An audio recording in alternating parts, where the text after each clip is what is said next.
Hello विद्यार्थी मित्रों, हूँ सावन ठक्कर। आज फंडामेंटल्स ऑफ मिकेनिकल इंजीनियरिंग एटले के एफएमईना चैप्टर 6 ना આપણે ત્રીજા લેક્ચરની વાત કરીએ છીએ। લાસ્ટ ટાઈમ આપણે ફ્લુઇડના ગુણધર્મો જોયા હતા, એના પહેલાં આપણે ફ્લુઇડના પ્રકારો પણ જોયા હતા, બરાબર। ફ્લુઇડની માહિતી પણ આપણે મેળવી હતી, વ્યાખ્યાની પણ વાત કરી હતી એમાં આપણે। હવે આજે એમાં પંપ વિશે વાત કરશું, જે આમ તો ચેપ્ટર એક અડધું પૂરું થઈ ગયું છે, તો આ થોડુંક બીજા અડધા ભાગ વિશે વાત કરીએ। તો ગેમમાં પહેલાં તો પંપ વિશે શરૂઆત કરવામાં આવે છે। પંપ વિશે શરૂઆત આગળ કરી એના પહેલાં હું તમને કહી દઉં તો આમાં પંપ વિશેની માહિતી મળશે, પછી એના પંપના પ્રકારો આવશે। એનામાં બે પ્રકારના, એક છે સેન્ટ્રીફ્યુગલ અને એક છે રેસિપ્રોકેટિંગ, બે આ મેઇન પ્રકાર છે। તો એમાં કઈ એની વર્કિંગ પ્રિન્સિપલ છે, કઈ રીતે કામ કરે છે, બરાબર, એની વિશેની માહિતી મળશે। સિમ્પલી ભાષામાં પંપ કોને કહેવાય? આપણે પણ બધાએ પંપ જોયો હશે। પંપમાં શું હોય તો કે પ્રેશરાઇઝ્ડ એર હોય, બરાબર, સોરી, પ્રેશર જે કરી અને એક જગ્યાએથી બીજી જગ્યાએ કોઈ પણ વસ્તુને પહોંચાડવાની હોય। એક જગ્યાએ બીજી જગ્યામાં જનરલી તો નીચેથી ઉપર જ આપણે વસ્તુ પહોંચાડતા હોઈએ છીએ, બરાબર। તો કે એક જગ્યાએથી બીજી જગ્યાએ પ્રવાહીનું વહન કરવા માટે દબાણનો તફાવતની જરૂર પડે છે, એટલે કે પ્રેશર જે છે એ તમને એનો ડિફરન્સ પહેલાં તો હોવો જરૂરી છે। પછી રોજિંદા કાર્યોમાં તો કે ઔદ્યોગિક ગૃહોમાં, એટલે કે આપણે ઔદ્યોગિક ગૃહોમાં એટલે કે ઔદ્યોગિક ઇન્ડસ્ટ્રીમાં શું વસ્તુ થાય છે તો કે પાણી, કેરોસીન, પેટ્રોલ, ડીઝલ, પ્રવાહી કેમિકલ્સ, પ્રવાહી દવાઓ વગેરેનું એક જગ્યાએથી બીજી જગ્યાએ વહન કરવું પડે છે। તો આના માટે શું હોય તો કે હાઇડ્રોલિક મશીન હોય, એના દ્વારા શું થાય, હાઇડ્રોલિક મશીન શું કરે તો કે દબાણ ઉત્પન્ન કરે, એનો તફાવત ઉત્પન્ન કરે, અને એને શું કહેવાય તો કે એ મશીનને શું કહેવાય તો કે પંપ કહેવાય, બરાબર। પ્રવાહીની સ્થિતિશક્તિ કે ગતિશક્તિમાં કરવામાં આવતા વધારાને પમ્પિંગ કહે છે। જો ઉર્જા જે છે એ ઘણા બધા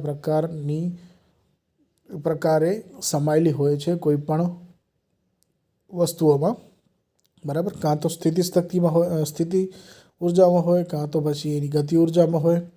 સમજી લો કે કોઈક પાણી છે ઉપર ટાંકી જે છે આપણા ઘરમાં ઉપર કે પહેલાં કે બીજા માળે ઉપર આપણે અગાસીમાં હોય તો એ પાણી સ્ટોર કરેલું છે, તો ત્યાંથી આપણે નીચે લઈ આવવું હોય તો કે પંપની જરૂર ન પડે, કારણ કે ઓલરેડી એનામાં એટલી સ્થિતિ ઉર્જા છે જ, એટલામાં એ ઉપરથી નીચે ઇઝીલી ગ્રેવિટેશનલ ફોર્સના કારણે આવી જ શકે છે, બરાબર। તો એનામાં કંઈ પંપની જરૂર નથી પડતી, એમાં કોઈ પંપ તો દબાણનો તફાવત ઉત્પન્ન નથી કરવો પડતો। પ્રવાહીનું દબાણ વધારવા, પ્રવાહીની ગતિશક્તિ વધારી, તેનું વહન કરવા, પ્રવાહીને કોઈ સિસ્ટમમાં સર્ક્યુલેટ કરવા, પ્રવાહીને ઊંચાઈ ઉપર આવેલી ટાંકીમાં મોકલવા, બરાબર, ત્યાંથી નીચેથી ટાંકામાં પાણી હોય ને ઉપર લઈ જવાનું હોય તો આપણે પંપની જરૂર પડે, બરાબર, કે જ્યાંથી કામ કરવું ઇઝીલી ન હોય તો આપણે આ પંપનો ઉપયોગ કરીએ છીએ, બરાબર।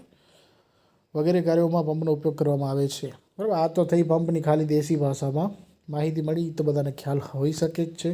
હવે એનો વર્કિંગ પ્રિન્સિપલ પૂછે, એનો કાર્ય સિદ્ધાંત પૂછે તો તમને શું લખવાનું એ વાંચીએ આપણે। તો કે પંપને યોગ્ય પ્રકારના પ્રાઇમ મૂવર દ્વારા અથવા ઇલેક્ટ્રિક મોટર દ્વારા, બરાબર, ઇલેક્ટ્રિક મોટર હોય કાં તો પ્રાઇમ મૂવર હોય। પ્રાઇમ મૂવર એટલે શું, મેં તમને પહેલાં પણ એકવાર વાત કરી છે કે પ્રાઇમ મૂવર એટલે કે કોઈ પણ ઉર્જાને મિકેનિકલ પાવર્સ એટલે કે યાંત્રિક ઉર્જામાં રૂપાંતરિત કરે તેવા સાધનોને, તેવા મશીનરીને શું કહેવાય તો કે પ્રાઇમ મૂવર કહેવામાં આવે છે। યાંત્રિક શક્તિ આપવાથી તે પ્રવાહીની ગતિશક્તિ અથવા સ્થિતિશક્તિ કે દબાણ શક્તિમાં શું થાય છે, વધારો કરે છે। આથી કહી શકાય કે પંપ ઉર્જાના એક સ્વરૂપનું અન્ય સ્વરૂપમાં રૂપાંતર કરવાના સિદ્ધાંત પર કાર્ય કરતું યંત્ર છે। થર્મોડાયનેમિક્સનો નિયમ છે કે કોઈ પણ એનર્જીનું બીજા એનર્જીમાં રૂપાંતર થાય છે, બરાબર। એનર્જીનો કોઈ દિવસ ઉત્પન્ન નથી થતો કે એનો નાશ નથી થતો, તે ફક્ત એક સ્વરૂપમાંથી બીજા સ્વરૂપમાં ફેરવાય છે। આના પ્રમાણે તમે કહી શકો છો। પંપનું વર્ગીકરણ પણ કર્યું છે, તો કે ડાયનેમિક એટલે કે સેન્ટ્રીફ્યુગલ, અને બીજું છે પોઝિટિવ ડિસ્પ્લેસમેન્ટ। ડિસ્પ્લેસમેન્ટ કઈ દિશામાં થાય તો કે રેસિપ્રોકેટિંગમાં થાય, રોટરીમાં થાય। મેં તમને જે તફાવત પહેલાં કીધા હતા એ મેન તો સેન્ટ્રીફ્યુગલથી થાય અને એક પોઝિટિવ ડિસ્પ્લેસમેન્ટ। આ બંનેના વર્કિંગ પ્રિન્સિપલ અલગ અલગ છે, એટલે એ વર્કિંગ પ્રિન્સિપલના આધારે બે અલગ અલગ કર્યા છે। અને પછી પોઝિટિવ ડિસ્પ્લેસમેન્ટમાં પણ એક વસ્તુ સર્ક્યુલર ફરે ને એક વસ્તુ રેસિપ્રોકેટ કરે, એટલે કે લેફ્ટથી રાઈટ, રાઈટથી લેફ્ટ એવી રીતે ફરતી હોય તો એને કહેવાશે રેસિપ્રોકેટિંગ. ડાયનેમિક પંપ જે છે એ ડાયનેમિક ઇફેક્ટના કારણે પ્રવાહીનું દબાણ વધે છે એટલે ડાયનેમિક પંપ કહેવાય છે. ચક્રીય ગતિથી ફરતા ઇમ્પેલર દ્વારા પ્રવાહીને ગતિશક્તિ આપવામાં આવે છે. હવે જે ગતિશક્તિ હશે એના કારણે શું થશે તો કે ઇમ્પેલર એ વસ્તુ ફર્યા કરશે અને એના કારણે જે પાણી જે છે એ ઉપર પહોંચી શકશે. બરાબર. ઉચ્ચ ગતિશક્તિ ધરાવતું પ્રવાહી જે શું કરશે, સેન્ટ્રીફ્યુગલ ફોર્સના કારણે ઇમ્પેલરમાંથી બહાર ફેંકાય અને કેસિંગના પોલાણમાં દાખલ થાય છે. આગળ ફિગર પણ બતાવું છું. કેસિંગના પોલાણમાં તેને કોણીય વેગમાનમાં ફેરફાર થવાથી તેની ગતિશક્તિનું દબાણ શક્તિમાં રૂપાંતર થાય છે. આમ અહીં ડાયનેમિક ઇફેક્ટને કારણે પ્રવાહીનું દબાણ શું થશે, વધી જશે. સેન્ટ્રીફ્યુગલ ફોર્સની અસર હેઠળ પ્રવાહીનો ઇમ્પેલરમાં ફ્લો થતો હોવાથી આ પ્રકારના પંપને સેન્ટ્રીફ્યુગલ પંપ કહે છે. સેન્ટ્રીફ્યુગલ એટલે કે હું વાત કરી કે ગતિશક્તિ જે છે એના કારણે પ્રેશર જે છે એ બહાર તરફ ફેંકાય છે, કેસિંગ ઉપર અને પોલાણમાં દાખલ થાય છે. બહાર તરફ ફેંકાય એટલે કેન્દ્ર ત્યાગી. સેન્ટ્રીફ્યુગલમાં ન સમજાવે તો એક બે પ્રકારના ફોર્સ આવે, કેન્દ્ર ત્યાગી અને કેન્દ્રગામી.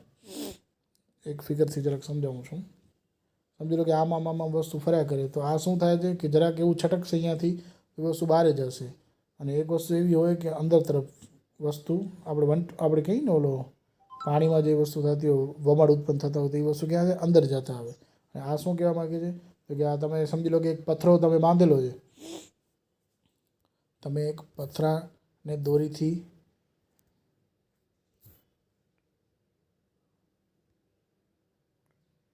એક સેકન્ડ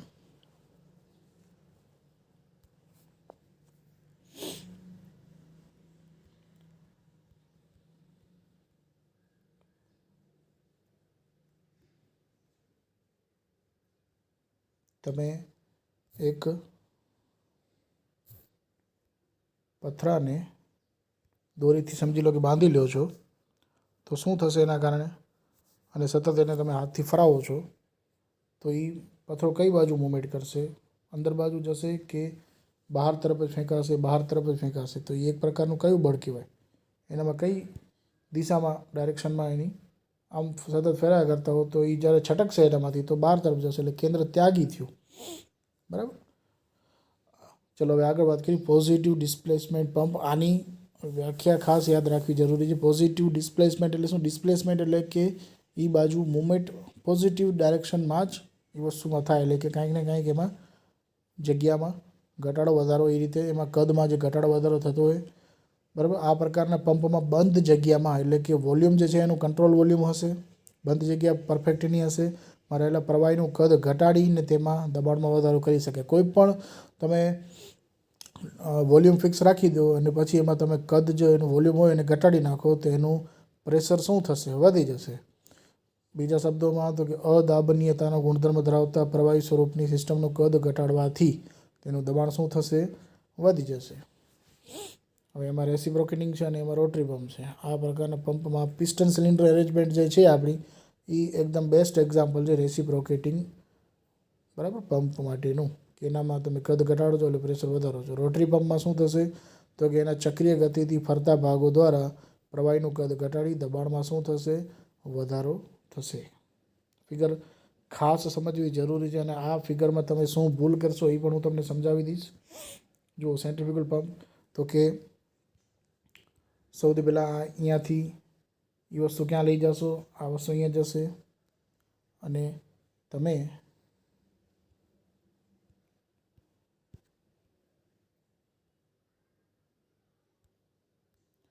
આ પાણીને અહીંયાથી આ વસ્તુ ફરશે, બરાબર, અને ક્યાં જશે, ઉપર. એટલે અહીંયાથી પાણી ક્યાં પહોંચાડવાનું હતું તમને, ઉપર. તો આ છે તમારું સ્ટ્રેનર, એટલે કે એ કચરા નીકળી જાય સ્ટ્રેનરના કારણે. ફૂટવાલ એટલે કે પાણીને ઉપર લઈ જશે. સમ્પ એટલે કે પાણી રાખવાની સ્ટોર જગ્યા. સક્શન પાઇપ એટલે કે અહીંયાથી પાણી સક્શન ઉપર જશે. પછી અહીંયા જે અંદર જે છે વસ્તુ સમજવાની છે ખાસ, તો તમે એક વસ્તુ જોશો કે અહીંયાથી આ જગ્યા થોડીક બે વચ્ચે, અહીંયા વચ્ચે જે જગ્યા છે અહીંયા પાણી ફરતું હશે બધું. અને આ જે જગ્યા જે છે તે અહીંયા ઓછી છે, અહીંયા વચ્ચે સ્પેસ ઓછો છે અને અહીંયા થોડોક વધતો જાય છે. જેમ જેમ આગળ જાઓ જેમ સ્પેસ શું થાય છે, વધતી જાય છે. હવે એનું કારણ શું તો કે એનું કારણ એ છે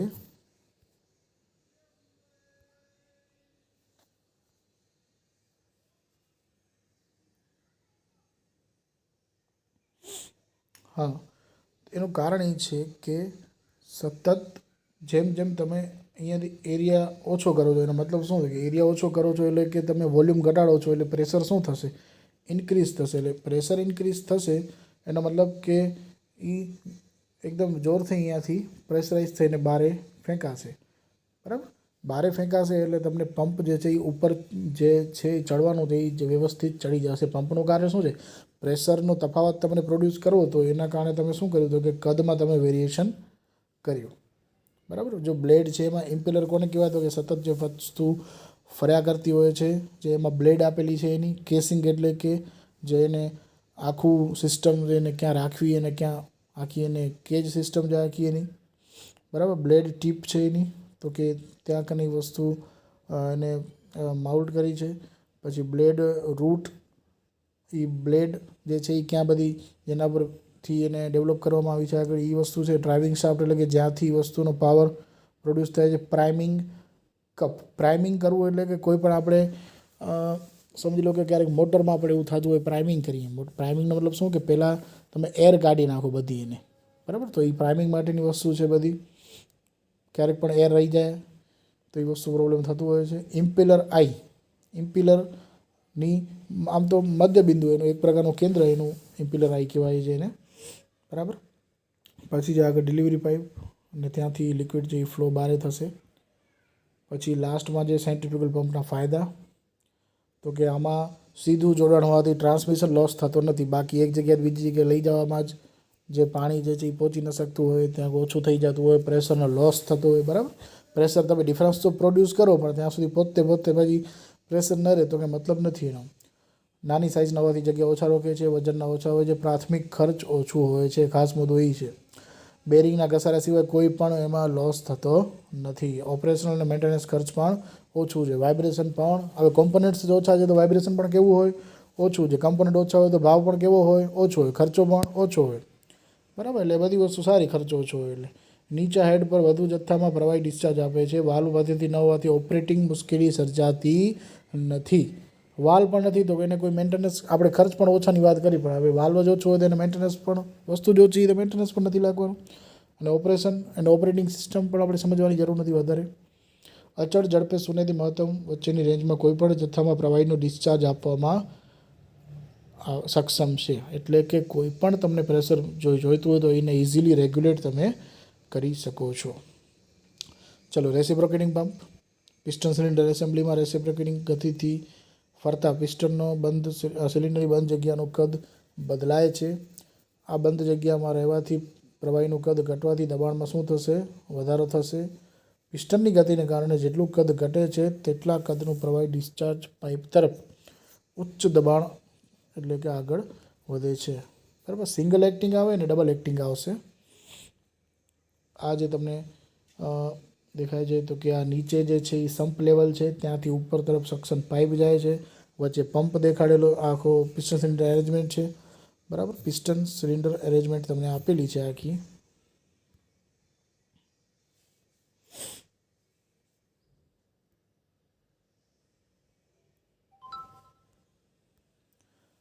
આ આખું પિસ્ટન સિલિન્ડર એરેન્જમેન્ટ, આ એના સાથે ક્રેન્ક શાફ્ટ ને બધું જોડ્યું છે. આ ક્રેન્ક શાફ્ટ સોરી એના સાથે કનેક્ટિંગ રોડ જોડેલો છે, બરાબર. આ વસ્તુ આમ ફર્યા કરે છે, બરાબર.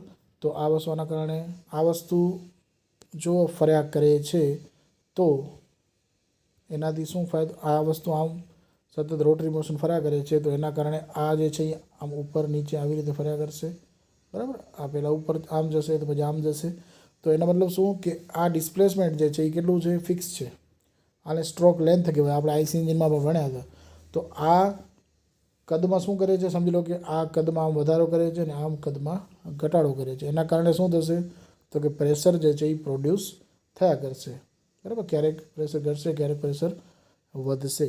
તો એના કારણે ડિસ્ચાર્જ થશે, પાણી અહીંયાથી ઉપર ફેંકાશે પ્રેશરાઇઝથી અને જ્યાં કને પહોંચાડવાનું હશે ત્યાં કને ઉપર પહોંચી જશે, બરાબર. આ સિંગલ એક્ટિંગની વાત છે. સિંગલ એક્ટિંગમાં આપણે પહેલાં પણ ભણ્યા છીએ ઓલું ડબલ સ્ટ્રોક ને ટુ સ્ટ્રોક વિશે એવી રીતે. તો ડબલ એક્ટિંગમાં શું હોય તો કે બે આવી રીતે આપેલા હોય અને એક પ્રોસેસમાં સમજી લો કે તમને થોડીક વાર પાણી નથી મળતું અને બીજી પ્રોસેસમાં મળે છે, તો આમાં સતત 2 વખત તમને પાણી જલ્દીથી મળતું રહે. ડબલ એક્ટિંગ એટલે કે ડબલ પ્રવાહ એનો ચાલુ રહે પાણીનો, એના માટે હોય છે. આગળ એની પણ ફિગર સમજાવશું. બરાબર, આજે અહીંયા પંપમાં અહીંયા સુધી રાખીએ છીએ, બાકીનું આગળ કરશું.